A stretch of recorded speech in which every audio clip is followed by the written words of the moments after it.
O governo federal deve reforçar campanhas publicitárias que falem sobre o combate ao crime organizado para tentar diminuir a sensação de insegurança entre a população.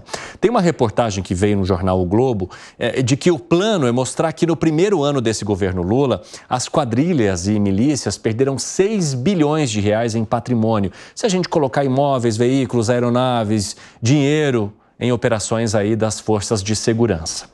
Se chamaria Brasil Unido contra o Crime, tá até ali na nossa tarja. Você acha que alguma campanha publicitária diminui a sensação que as pessoas têm de violência, Alan Gani? Por que você está rindo? É uma piada isso, né? É uma piada, né? A população fala, nossa, agora diminuiu a sensação de insegurança, eu estou num país seguro porque o traficante ele está com um patrimônio menor. Ao invés de 10 milhões de dólares, ele tem, tadinho, um patrimônio agora de 7 milhões de dólares. Isso não vai mudar em absolutamente nada, isso não muda a realidade de você sair na rua. A verdade é que está todo mundo com medo, medo de ir a um restaurante, medo de pegar o seu carro na rua, medo de pegar um ônibus. Por quê? Porque a sensação de insegurança, ela está muito grande e precisa de um plano nacional de segurança pública. A gente só vai combater a criminalidade no Brasil, que tem estatística de guerra. A gente já poderia falar que isso aqui é uma guerra civil se o Estado brasileiro tiver um plano de longo prazo. O Dávila toca muito aqui num ponto da inteligência, né? E eu toco aqui também num ponto da justiça. Não adianta apenas o poder executivo, porque o grande gargalo é a certeza da impunidade. E isso passa pela justiça. O bandido, ele sabe que no final das contas ele vai ser solto, ou ele não vai ser preso. Enfim, ou se ele ficar preso, ele vai ficar preso por pouco tempo. Esse é o grande problema. E no meu entendimento, Evandro, essa justiça, ela foi contaminada por ideologias de que o bandido, no final das contas, é uma vítima da sociedade. Se a gente arrumar o social, o Brasil diminui a violência. Não, durante 2003 a 2010 melhorou a economia, melhorou o social e a violência aumentou. Não é um problema apenas social, é um problema de impunidade. Tem países muito mais desiguais, muito mais pobres que o Brasil e não tem essa estatística de guerra que tem o Brasil. Fábio Piperno, campanha publicitária para falar, olha, nós estamos trabalhando aí contra o crime organizado aqui no Brasil. Eu acho que trabalhar contra o crime organizado é uma coisa, fazer campanha é outra, que eu acho que, obviamente, não é a prioridade nesse momento. Nesses últimos dias... Aliás, Piperno, rapidinho, o pessoal da rádio está de volta e como vocês foram para o intervalo, só quero dizer para vocês que o assunto que a gente está debatendo... Olha eu apontando de novo para a televisão. Vou falar aqui. O assunto que nós estamos debatendo é o fato de o governo federal fazer campanhas agora, querer lançar campanhas publicitárias sobre segurança pública nesse início de 2024 para tentar conter a onda, essa sensação de violência que todos nós temos de aumento da violência em várias partes do país. E o Fábio Piperno vai fazer o comentário dele agora. Pode seguir, Piperno. Então, veja, por exemplo, nos últimos dias eu vi uma série de estatísticas aqui de São Paulo, enfim, do país todo. O número de homicídios até novembro caiu 2 e pouquinhos por cento. Tem esse dado que o Alan citou sobre apreensões aí, tá? Você citou sobre os 6 bilhões em, enfim, apreensões. Ótimo que isso tenha acontecido, mas ainda é insuficiente. Primeiro, para que diminua a sensação de insegurança. Segundo, para, de fato, ferir o crime organizado.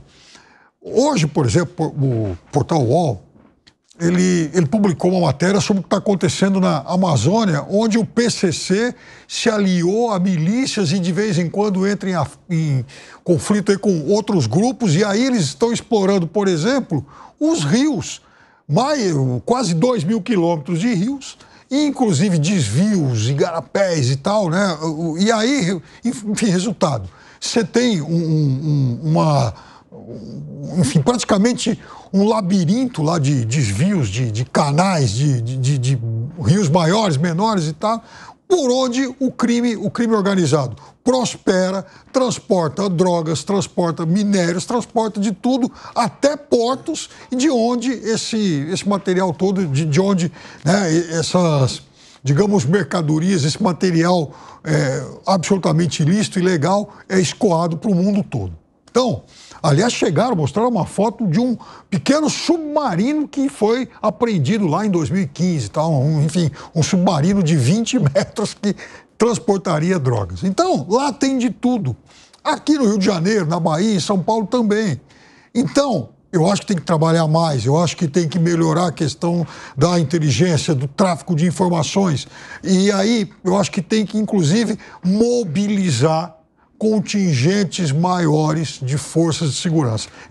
Todo dia eu me pergunto o seguinte, um exemplo, o que faz o pessoal do Exército aqui do Ibirapuera? Você vai no Ibirapuera agora, 5 e pouco da tarde, né? Que a temperatura tá bacana e tal, né? O dia tá bonito. Você vai lá, tem um monte de militares treinando, correndo, mantendo a forma e tal. Quer dizer, o que esse pessoal tem para fazer aqui em São Paulo? Por que não vai fazer, por exemplo, vigilância de fronteiras? Dávila, o que você acha? Olha, é um absurdo o grau de insegurança que existe no Brasil.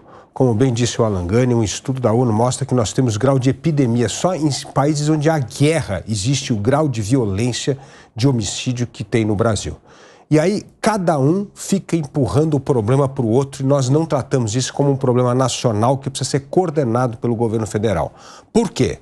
O Congresso Nacional tem que aprovar, sim, uma lei de execução penal muito mais dura. É inacreditável hoje como ainda nós temos enormes problemas com essa lei de execução penal. A polícia prende e a justiça solta. Olha aí a saidinha de fim de ano. No estado de São Paulo foram presos 165 mil pessoas esse ano e 35 mil são soltas no Natal. E agora 30% não voltou para a cadeia. É um negócio inacreditável.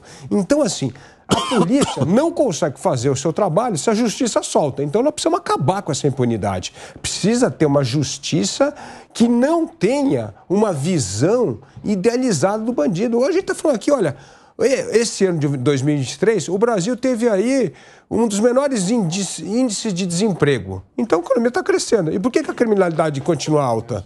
Não tem nenhuma correlação. Por isso que mostra, a correlação é a impunidade, é a certeza de que o crime compensa. Então precisamos ter a lei de execução penal. Precisamos ter um plano nacional para combater o crime organizado. Não adianta querer jogar isso nas costas dos governadores e das polícias estaduais, que não se resolve questão de crime organizado com políticas locais. Precisa ter uma política nacional de coordenação de inteligência, de banco de dados, coordenando Polícia Federal com polícias civil, militar, exército, para que a gente possa realmente combater e desmantelar o crime organizado. Então, cada um tem que fazer a sua parte. O problema é que ninguém faz nenhuma das partes e um joga a culpa no outro. Então, assim, desse jeito, o Brasil vai continuar a ser um dos países mais violentos do mundo. E isso espanta negócio, espanta investimento, principalmente em áreas como o turismo. Por que as pessoas não querem ir para esses lugares? Porque ninguém quer ser assassinado, roubado, furtado, como é o caso que acontece com tanta frequência no Brasil. Saiu um estudo hoje que mostra as regiões mais violentas do mundo. Sabe qual é a região mais violenta do mundo? América Latina. Tem 40% da taxa de homicídios do mundo. Então aqui é um negócio inacreditável. A gente tem 8% da população mundial, América Latina, e 40% das taxas de homicídio. Então, ou nós tratamos a segurança como uma prioridade nacional, ou nós vamos continuar enxugando o gelo e o crime organizado vai continuar cada vez mais se apoderando de atividades não só ilegais, como legais. É o que está acontecendo. Eles estão ajudando a eleger bancada de vereador, bancada de deputado. Daqui a pouco eles vão estar no Ministério Público, vão estar em todo lugar. E aí é tarde demais para combater. É hora de tratar a segurança pública como prioridade nacional. E por que o governo federal está preocupado nesse momento? Eu quero acrescentar outros dados de uma pesquisa que também foi feita pela Genial Quest, em parceria com a Universidade Federal de Minas Gerais. E essa pesquisa mostra o seguinte, que 8 em cada 10 pessoas identificam um aumento da violência aonde elas vivem, ou seja, 81%. E tem um outro dado interessante dessa pesquisa que mostra que a fatia que elegeu Lula também vê um aumento da violência nos 12 meses de 2023 e a fatia que não elegeu Lula e que, de alguma forma, votou em Jair Bolsonaro, mais ainda. Isso já era esperado, claro, porque essa fatia já era contra o presidente da República e tinha, na questão da segurança pública, uma ligação também com Jair Bolsonaro. Agora, o que chama a atenção é essa fatia que escolheu o presidente da República, que votou no presidente da República, também está, de alguma forma, insatisfeita com a política de segurança pública aqui no Brasil. Exatamente. A causa... Aí isso já gera um sintoma para o governo. Opa, no mínimo, algo precisa ser comunicado. Exatamente. A causa estrutural, ao meu ver, né, da crise de segurança pública, ela é da justiça. Agora, é claro que o governo federal também tem a sua responsabilidade. E no final do dia, a população, ela acaba fazendo essa ligação, mesmo que o problema seja da impunidade da justiça, ela vai acreditar esse problema na conta do governo federal. Isso é óbvio. Agora, veja, algo é bastante curioso. No ano de 2019, se a gente pegar todas as séries históricas de segurança pública, né, de assassinatos, há uma queda muito forte no ano de 2019. Coincide justamente com a eleição de um presidente que tinha no seu discurso a segurança pública aumentou, né? Não, mas não aumentou na mesma proporção, não, seu aumentou, né? Não, mas não aumentou na mesma proporção, não. Mas aumentou. Não. Mas se você... Mas se a gente pegar... Não, mas se a gente pegar os 4 anos, diminuiu do que o período anterior. Por quê? Porque a sinalização que o governo federal dá é bastante importante. Veja, se a bandidagem acredita que é um governo não mais tolerante, mas que tem aquela visão de que o bandido é uma vítima da sociedade, que se melhorar o social, aquela mesma lenga-lenga de sempre, se melhorar o social, melhorar a economia, etc., acaba a criminalidade, os bandidos se sentem confortáveis. Agora, se é um governo linha dura, que fala, olha, eu não vou tolerar criminalidade, a gente vai ter aqui leis mais duras com criminalidade, ou a Mas população... a gente precisa lembrar também que nenhum governo fez um plano contundente de segurança pública. Nenhum. Isso eu concordo contigo, Evandro, nenhum. Agora, assim, por que nesse ano aumenta a sensação de insegurança? No meu entendimento, porque a criminalidade, os bandidos, eles veem que o governo ele é um pouco mais frouxo em relação ao combate. Não é uma prioridade. Não é uma prioridade. Eu acho que aumentou a sensação, mas ter aumentado ou não a sensação é uma coisa um pouco subjetiva. O dado objetivo... por exemplo, o número de homicídios caiu um pouquinho. Não, mas furto e roubo 12 e poucos por cento. Furto e roubo subiu um absurdo. Isso que eu ia tocar. A sensação de insegurança, ela vem principalmente por conta da quantidade de furtos e roubos nas cidades, né? Lógico, aumentou, disparou. São celulares, pessoas assaltadas no momento que estão entrando ou saindo de casa. Por mais que não haja vítimas, mas a sensação de insegurança, ela toma conta. E, por exemplo, você vê imagens como aquela do Guarujá no final de semana, quando mataram um candidato a prefeito. Que todas as emissoras de TV mostraram aquilo, é uma coisa terrível. O cidadão passa lá de bicicleta e dá um monte de tiro lá no rapaz. Então é óbvio que você olha aquilo, você fica impactado. Então não tem como você imaginar um ambiente mais seguro vendo uma imagem como aquela.